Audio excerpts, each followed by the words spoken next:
Hi everyone, it's me, Iris Channel. So, ngayon it's Sunday. Um, I am decidido na talaga ako na gagawa ako ng YouTube channel. Just like you, I'm a newbie here in YouTube. You know what? Marami akong nababasa na mga nakikita ng mga vlogger na kailangan niyo talagang magsimula kung gusto mong ah, gumawa ng YouTube channel. So, hi sa lahat ng mga newbie dyan na wala pang subscribers. Halika kayo, punta kayo sa comment section, sabihin nyo dyan na um, hi or hello or good morning or ano ba. Kasi po, babalikan niyo kayo at i-subscribe ko ang mga channel niyo kasi nga gusto kong sumuporta sa inyo. And please also support me kasi itong gagawin ko na YouTube is napakahirap pala, no? I need supporters. Kahit 10 lang, okay na ako. So, please do subscribe my channel. Okay, so ngayon, let's talk about um let's talk about kung bakit ako desidido na talagang gumawa ng YouTube channel.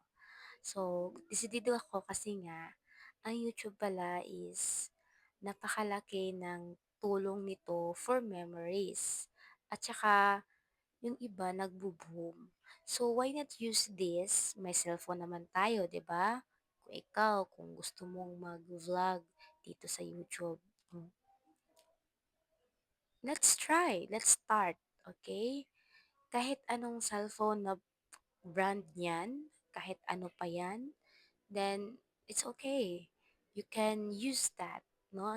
Ang importante, nagsisimula ka na dito. Just like me. You know what? I'm thankful for my subscribers kasi may 32 subscribers na ako and I'm so happy with it. Manifesting for 32 million subscribers. Ah! It's okay. So, at least we try, di ba?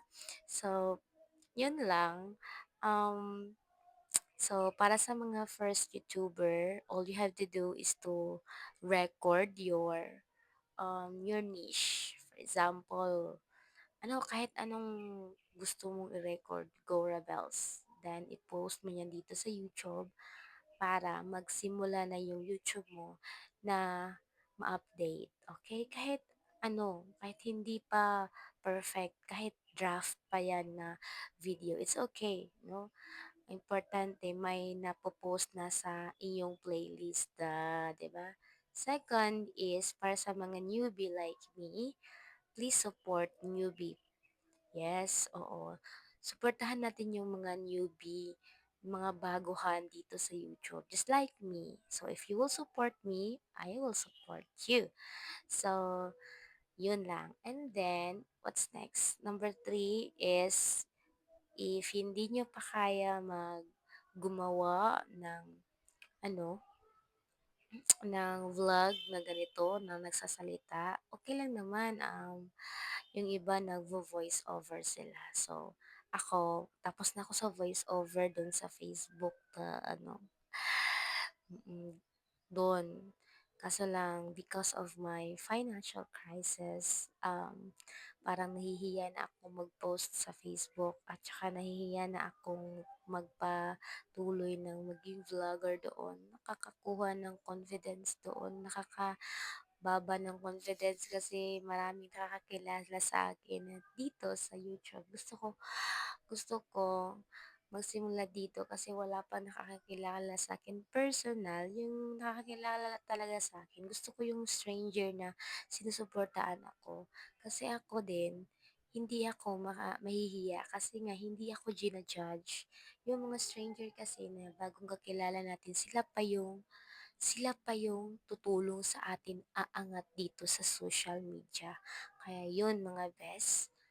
Um, Next is, kung for example, hindi kayo nag-boom doon sa Facebook, tapos maraming mga chikadora, mga marites doon, tapos mahihiya ka na sabihin sa iba yung channel mo, then don't tell them.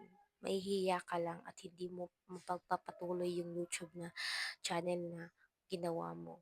Don't tell them. Okay? So, let your channel boom na hindi nila alam. Kasi pag alam nila, hindi ka pa na nga nakaka 1,000 subscribers, sasabihin mo sa sarili mo, hala, hindi ako magpapatuloy nito kasi subscriber ko pala yung auntie ko na ano, hindi supportive, palagi nagbabash sa'kin, yan. So, ganyan na mga tao, hindi natin yan ini-invite dito sa ating channel, okay? So, we only invite positive, happy, supportive people here in our YouTube. Kaya, huwag mo na silang isipin, okay? So, let's find people na makaka-support sa atin, okay? I'm one of it. So, please do comment on my comment section dyan kahit ano, and I will support your channel, okay? So, thank you for watching um my vlog, and please to subscribe again to this channel, the Iris channel. Kaya natin to, okay? Magsusuportaan tayo sa mga YouTube na baguhan dyan. Please subscribe me. Thank you and God bless you.